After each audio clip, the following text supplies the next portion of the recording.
ASAP with XO, tell me what else do you want? What do you want? Is it a car with the stars? Tell me what you want.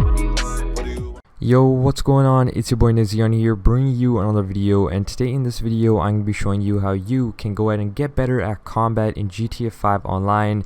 But before I get started into today's video, if you are new, please be sure to hit that subscribe button, turn on post notifications, and like this video. And also, if you want any controller grips or accessories, check out my sponsor controlfreak.com down below in the description. And if you buy anything off the website, use code Nizian and get yourself a total of 10% off your final order. And let's get started into today's video by thanking every single one of you that have clicked that subscribe button. We are at over 20,000 subscribers now. We're almost 80,000 subscribers away from getting our goal of 100,000 subscribers, and hopefully we can get that very soon. And again, I just have no words for how much support you guys been showing to this channel, and thank you so much for that. And let's get started right into today's video. So how you can actually get better at combat, I believe it's mainly practice and some of the things I'm going to be showing you in today's video. Starting right off with the first method right here is to change up your settings to your desired form.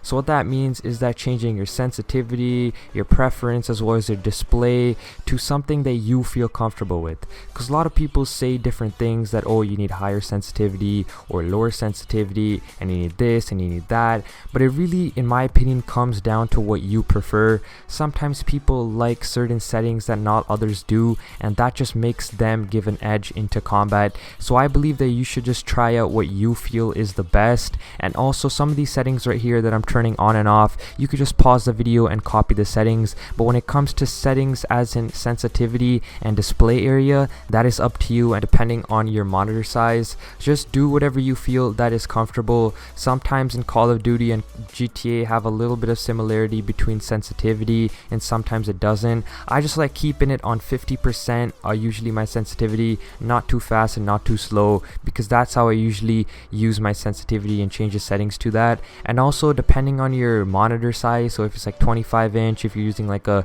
computer monitor, if you're using a TV 40 to 50 inch or whatever, then just put your display area at your desired display area. I always keep it a maximum because I use a smaller monitor.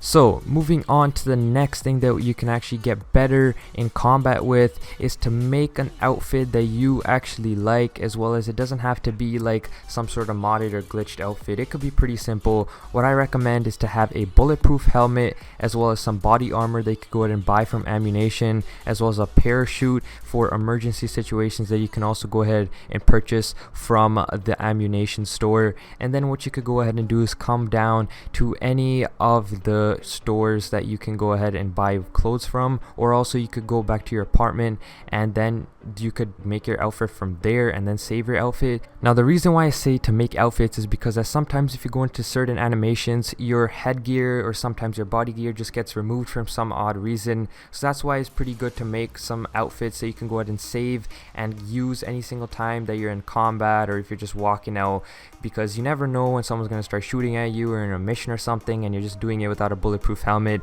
and that helmet or that body armor could save you 1 or 2 bullets and then just keep you living a little bit longer. So that's why I recommend to make an outfit with a bulletproof helmet, body armor, as well as a parachute.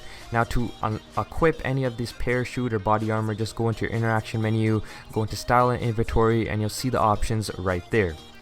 So now moving on to weapons. Now the weapons over here, I prefer like using a certain amount of guns. Don't just fill out your whole inventory with just all of the weapons in Ammunition possible, because I'm pretty sure 9 times out of 10 you're not going to use every single one of those weapons in combat. So what I prefer is like using certain weapons. Now if you do have a gun locker, you can choose whether or not which gun you want to display and show, and some guns that you want to hide. Or if you don't have a gun locker, you can just go ahead and drop your weapons on the ground and then just run away from them so you don't accidentally pick them up. So the weapons that I usually use are like AP pistols, special carbine, advanced rifle, as well as some of the Mach 2 weapons. And then also the heavy sniper and assault shotgun, in my opinion, are the must for close range and long range combat. And and hopefully you guys can go ahead and change up the weapons to your desired form, because some people like certain guns and some people don't like the other ones. So just do whatever you feel that is comfortable. Now moving on to the last method right here that can help you get better in GTA 5 online in combat is using vehicles that are armored or that have weapons on them, such as the armored Kruma, the Hydra, the Buzzard, and the Buzzard especially, because if you do have an option to become Secure Serve or VIP or whatever, you can go ahead and call in the Buzzard anytime from your interaction menu if you have it purchased for free.